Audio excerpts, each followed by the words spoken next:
Entertainment Soldier here, and I'm back talking about Star Trek Discovery Season 5, Episode 9, the semi-final episode, and my thoughts on it. This was a really boring episode. It felt so empty. It feels like we're just going through the motions at this point.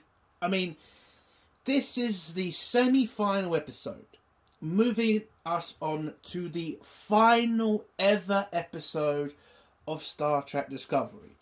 And did you get any sort of feeling in this episode that that was what the writers were trying to push you towards, or trying to make you feel like this is like an important event for Star Trek fans? No, not at all. I mean, the writing, by the way, for the Breen is at this point just obviously written for Klingons. Like the way certain characters are acting like the Breen in this episode, which is just acting like the Klingons at this point. It is just ridiculous. And the fact our main villain now... Oh, I'm sorry. It's actually, we have two main villains. And it just feels so fucking late to the game for the other villain, who, by the way, we don't get introduced to in this episode. And Mol is just not a big enough character to be that much of a threat. And again, all she's literally trying to do is bring back her boyfriend. How is that a threat to the galaxy? I don't know. This episode just feels like a mess as well. It doesn't feel like there's any focus in this episode.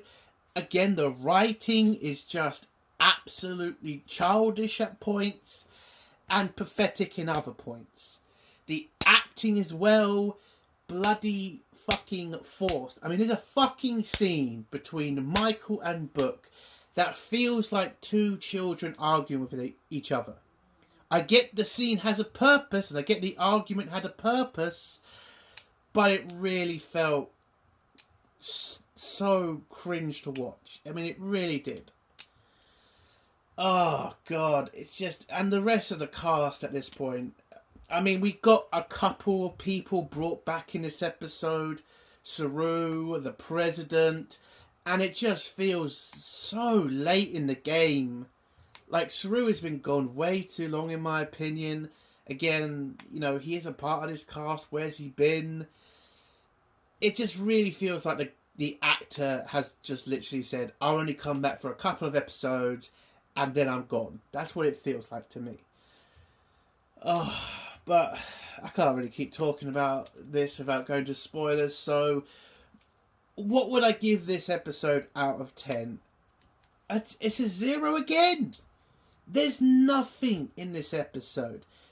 Everything feels forced. Everything feels slow. Everything feels pointless.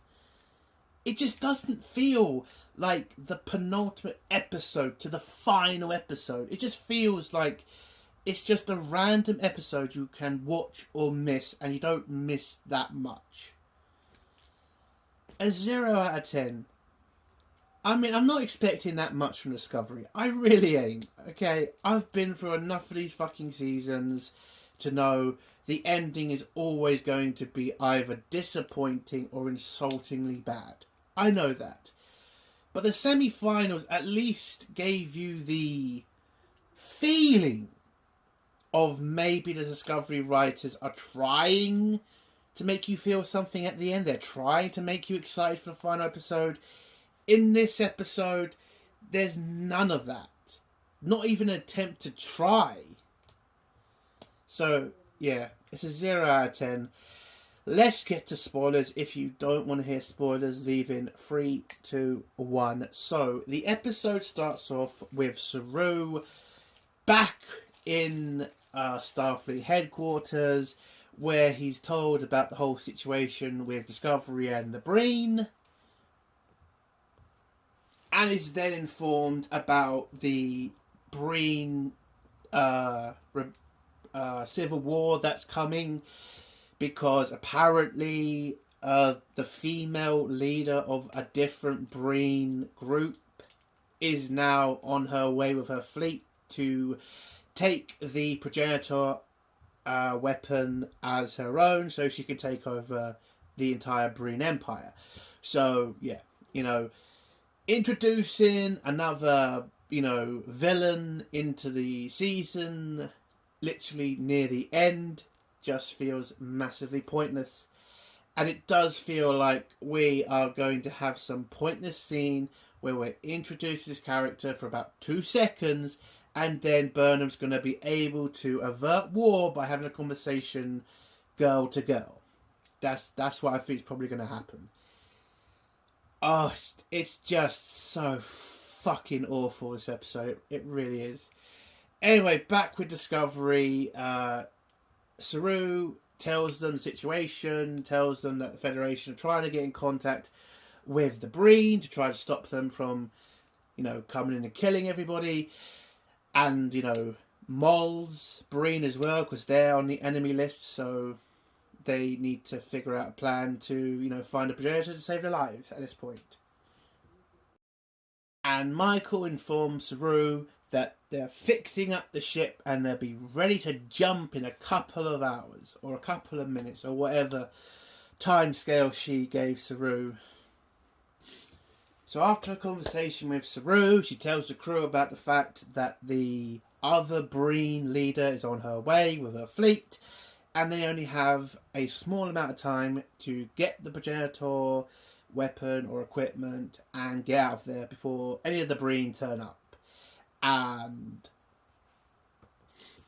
when Raynar hears about, the female Breen on the way, he has his little moment again because, they have a history and she oppressed his people and tried to kill him, blah, blah, blah, blah. And anyway, so he has this little, scared moment or remembering moment, whatever you want to call it, and tells Burnham, yeah, we got most of the power back. We just have to focus on getting the jump drive or the FTL, whatever the fuck they call it, ready and fixed. Then Stamets comes on the line, tells Michael, yeah, we can jump. Problem is, he has no idea if they're going to get to their target, or he can only promise Michael they get near the target. So Michael says, well, we have to get there first. If we don't, then the Breen and Moll get the weapon or the, progenitor equipment first, and they can't do that. So she says to Stamets, get the jump ready. We're going to do it. They do it. They jump. Then it turns out to jump in the middle of 2 black holes. Because, I don't know.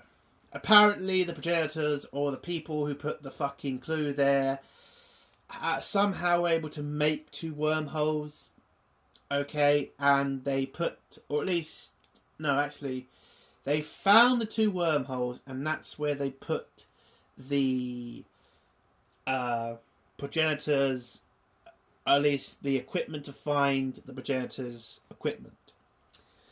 And it turns out to be this little tube thing, little room tube thing, that's where it is. But before they can go get it, they have to escape the 2 black holes.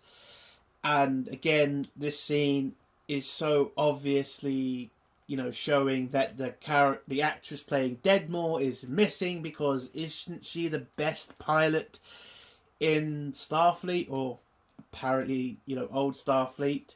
But she's just gone. Again, no talk about it. No scene about it. Nothing. The character is just gone. I'm starting to think she's not coming back. That's pretty bloody funny. Anyway, the new pilot, says she can get them out of there. By the way, kind of hilarious that it's another woman in the driving seat. Couldn't they put a man in that role? I mean, you want to be fair, have a woman on the left, have a man on the right. I mean, I thought we weren't being sexist, Discovery. I don't care, it's just like weird that they don't do it. But anyway. So, Tilly tells them how to get out of the wormholes, gravity, gives that to the pilot, and she's able to use that information to get the Discovery out of the Pearl of both wormholes. And after this, find out about the tube room from the people who left the map for, the people to find the progenitor equipment. It's a tube thing. They find out it's in the middle of the two black holes. And then they find it. Now they have to go get it. But before they can, Mole's Breen Dreadnought jumps out of hyperspace, grabs the pod thing, puts it in the ship, and then Discovery realise, oh shit, we have literally no way of getting that progenitor room back. So they're buggered at this point. But then Michael says, no, we're not. We're going to find a way to sneak on to a dreadnought and steal the progenitor room thing or pod thing from the Breen. We get the credits scene, and then Michael tells us her plan, which is basically get some Breen outfits on, go undercover, run on the Breen ship, and try to put a transporter thing on the pod thing and transport it onto Discovery and try to disable the Breen ship as well, I think was a part of her plan. And in this meeting, Pronoun Girl decides to pipe up and says that she would like to go on a mission because she can break the Breen's codes. When Stamets tries to, volunteer himself because he doesn't want Pronoun Girl going because he's like a father figure to her, and she's a daughter type of thing with them too. So yeah, he's being like just a worried father at this point. I should remind people they don't call her her, they call her they, because she has pronouns, and we have to respect the goddamn pronoun shit with Discovery. And I just think it's stupid, but I've already done my rant on that entire situation in my review of season 3. So if you ever want to hear that, go back there and watch it, because I'm just done with this whole pronoun shit. So she volunteers. Michael tells Stamets, listen, she's obviously faster than you because, she's young and all that shit. And Michael says, she'll be okay, she'll get through this, blah, blah, blah. So, Stamets calms down, Pronoun Girl gets to go on a mission, and the rest will be Michael, Book, and the Asian guy from the bridge. Again, I have no idea what his name is. Barely see him in episodes, so whatever. So, the plan is, to help them get around the base, they're obviously going to need to put on the Breen helmets. And in the Breen helmets are going to be these translation equipment so that they can talk Breen but understand their language and be able to, communicate and understand at the same time. Whatever. So they're also going to jump on a shuttle and fly at the Breen Dreadnought, go through a certain direction so that the Breen don't detect them. But it's also a dangerous way for them to... they're going to the exhaust port of the Dreadnought, and that's going to be a lot of turbulence, and the gas coming out of that is obviously going to damage the shuttle to the point of destroying it. So they need to be careful on this trajectory they're going to take. So they agree on the plan, they get the outfits on, beam onto the shuttle. Raynar's going to stay in command of Discovery, and he'll be ready to help if Michael needs it, which she's going to, and that's the plan. So jump on the shuttle, head off to the Dreadnought, and then we go and see Mull and the Breen are able to open the pod thing with the map that they have, and they put it in the keyhole thing. It opens up, turns out to be a bright white light, which was obviously a portal to somewhere else. So they send in a volunteer Breen, he jumps in and then disappears somewhere, they don't know where, And then throughout the episode, they just keep sending more and more people through by putting cables on them. But every time they do it, the cables just snap and pull the Breen in.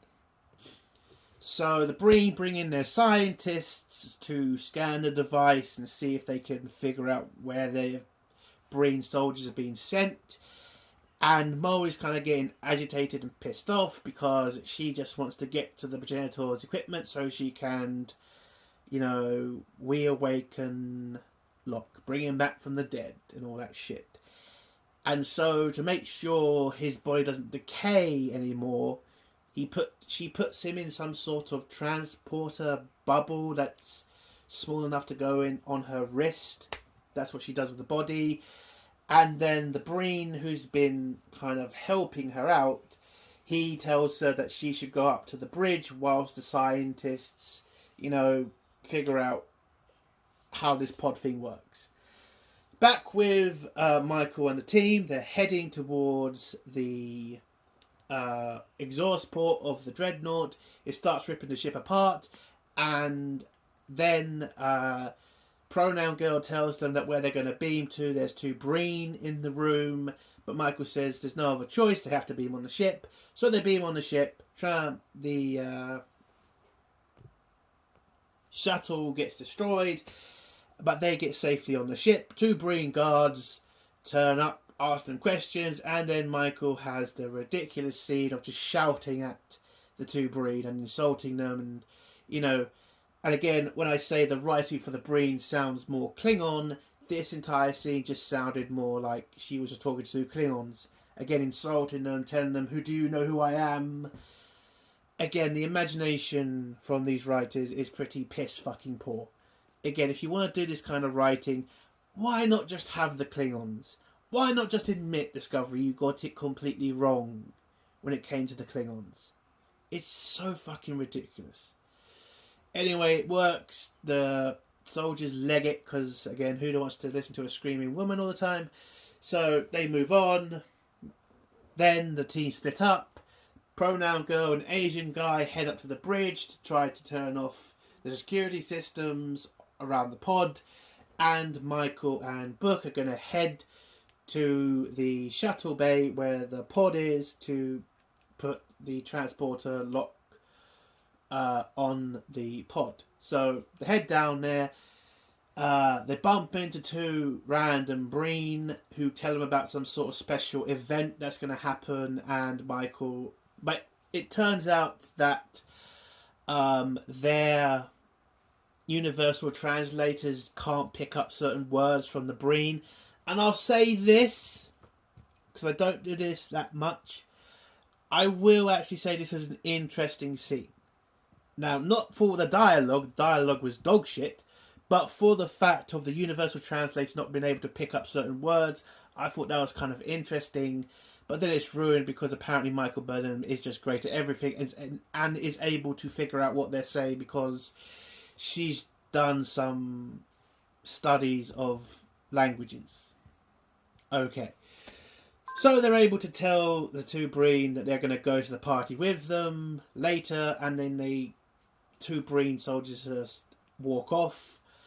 They then start heading down to the shuttle bay, where it turns out there are 2 Breen guards. When Book tries to go through and scan his head, because apparently that's how the Breen unlock secure doors, they just put their head into the scanner and it scans them. No key card, no arm card, no, it's just their full fucking helmet thing. Because that doesn't look ridiculous, does it? But then it says no, doesn't have the clearance. The 2 guards are then, don't know what he's playing at, and then ask him what is he doing there, if he has got clearance.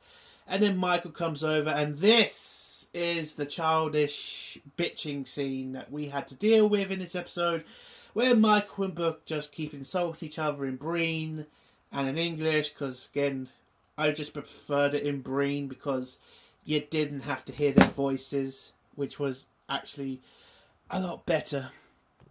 And the 2 Breen guards are just trying to get them to stop, and then Michael and Book just grab them, knock them out, and then use one of their helmets to open the door.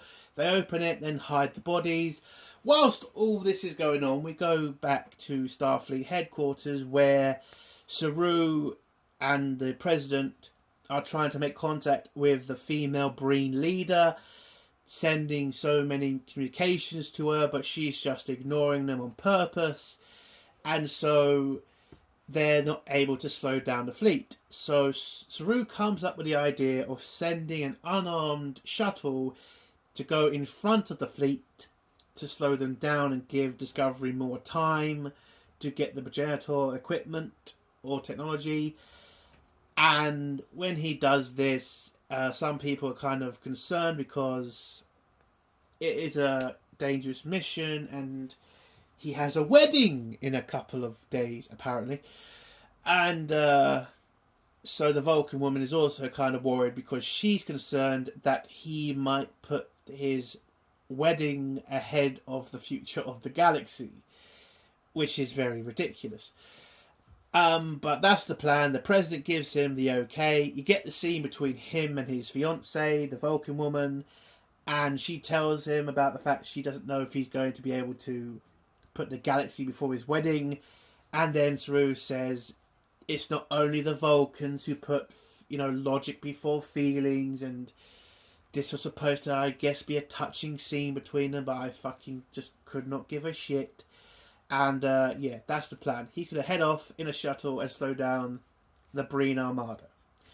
Back with Discovery. So, Michael's got in the shuttle bay. They see the pod is pretty well guarded, so they need to somehow get a distraction so Michael can put the transporter lock on the pod. So we get this really cringe scene where Book has to ask out some random male Breen guard to the special Breen event.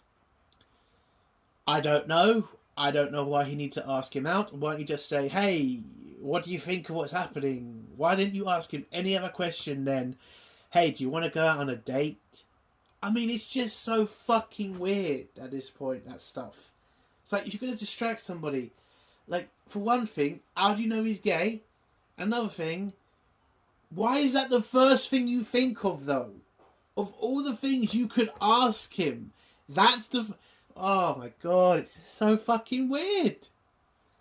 I know people are going to go, oh, well, it's just one little scene. But it's just so ridiculous.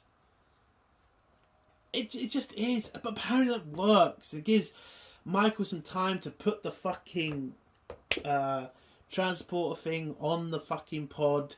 But whilst this is all going on, we go back to Discovery where Raynar's taking command, and the crew have noticed that Raynar has not sat in the captain's chair, and apparently this is a massive deal for the fucking crew. Oh, why does he sit in the chair? Oh no, why does he sit in the chair? Oh no, why does he keep pacing? Why does it matter? Why the fuck does it matter Raynar's not sitting in the fucking chair? Are there not more important things going on at this exact moment? Like the Breen, the fucking progenitor pod thing, like anything else. But no, the crew of the bridge. Why is the captain not sitting in the chair? It's so fucking childish. Oh, and he then had this fucking ridiculous scene where Tendi had to go tell Raynar, it's okay to sit in the chair.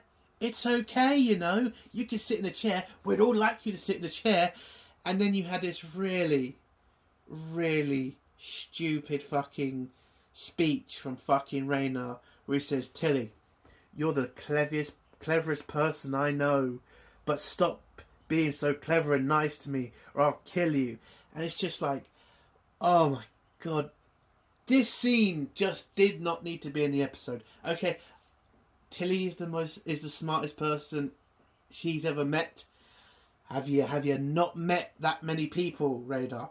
Because Tilly has said sonar in space. So I'm going to have to say no, Tilly is not a very smart person. Back on the Breen ship, Pronoun Girl and Asian Guy get up to the bridge, able to turn off all the security shield over the pod.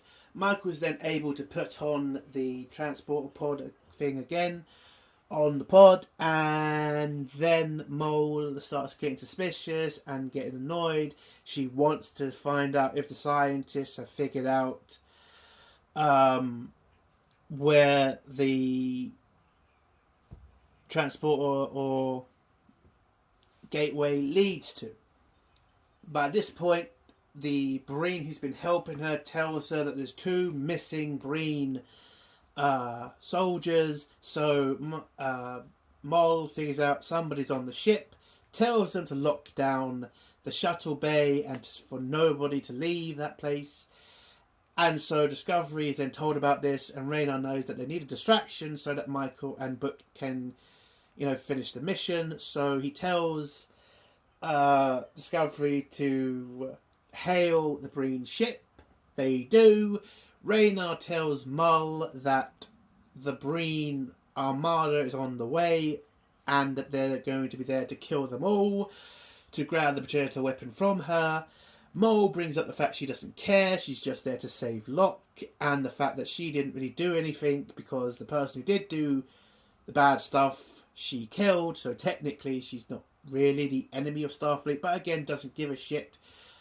And this distraction works.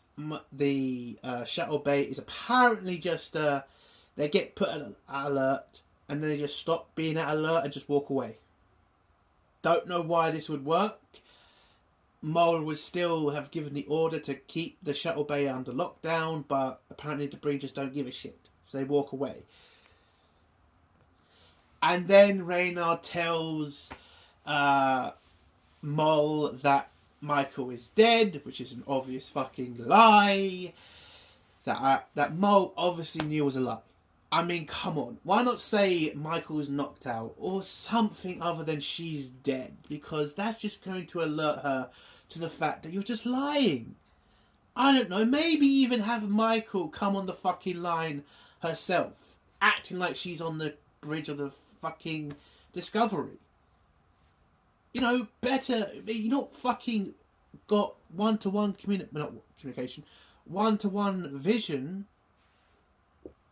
I mean, one-to-one screens. You're not got a picture of each other. You're just communicating through, speakers. I know there's a different name for it. I just forgot right now. But anyway, that plan would have been better, and it probably would have put Mole at a disadvantage, as she probably would have thought Michael was on Discovery, not where she obviously knew she was, which was on the fucking Dreadnought. So she just stops talking to Discovery, heads down to the shuttle bay because she obviously knows that's where Michael is. And the agent guy tells Michael that's what's happening. And then a few moments later, Mole gets down there, figures out who's the 2 Breen agents, or the ones who Michael and Book are pretending to be, tells them to take off their masks. And when Michael tries to say to her, I get what you're trying to do with the whole waking up Locke thing, but you need to give us the weapon or the technology because you can't give it to Breen because it's too dangerous. She doesn't give a shit. She doesn't give a shit about anything. She just wants to save Locke. So she tries to arrest Michael. Oh, and she always had a little conversation with Book when she asks about how they got onto the Dreadnought, and Book says, a traitor never reveals his secrets. And then she brings up her dad again, because her dad's his mentor, whatever. Oh, but Mo also gives Michael a final chance to talk to Discovery, where she obviously so fucking blatantly gives them a secret message of what to do, which again, the writing is pretty fucking shit. The fact that Mo doesn't fucking figure this out is pretty stupid, but there you go. So she tells Discovery the secret message. Mole then tells them to put Michael and Book in the brig. And then we go back to Discovery, where Raynar tells us what Michael told him, which was to fly the Discovery inside the Dreadnought and try and transport Michael, Book, and the progenitor pod onto Discovery, and the other 2 as well. And that's the plan. And throughout this the entire scene, people keep asking the dumbest question, especially for Discovery. Is it possible to fly a ship inside another ship? Well, Discovery, you did this already. Do you remember the first season? Do you remember when you flew in the middle of that Terran stupid looking ship with that fire in the middle of it? I remember that shit. Yes, of course it's fucking possible. It just felt so fucking long-winded, this entire fucking scene of just, is it possible? Yes, it's possible. Whatever. So Stamets gives the Raynar his math shit about flying into the dreadnought. He says fine. They deactivate their cloak, run at the dreadnought with everything they've got, phasers, torpedoes, whatever. And whilst this is all going on, back on the Breen ship, whilst the Discovery is firing all its shit at the Breen dreadnought, this is able to give Michael and Book enough time to knock out the two Breen soldiers, take their weapons, and run behind some cover. Mole then sees what Discovery's plan is and realises that they probably are going to win this, so she decides that she's going to jump into the pod and through the gateway because she loves Locke so much, can't live without him, so she jumps through it, and Book's able to kill the Breen person who's been helping her. So he's dead. A character that was kind of interesting at the beginning turns out to be worthless in the end. And then Michael kind of just sees that there's no other choice, so she decides to run and jump through the same gateway herself. And at this point, Discovery tells the two on the bridge, Asian guy and pronoun girl, turn off the shields and get ready to transport. So pronoun girl turns off the shields. This alerts the Breen guards on the bridge, who then go to investigate.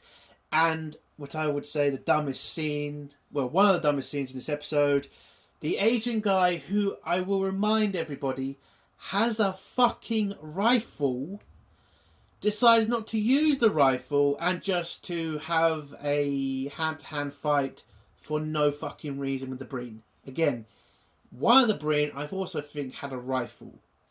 Doesn't use it at any point. Yeah. And they have a stupid fight, so does Pronoun Girl, and they win the fight.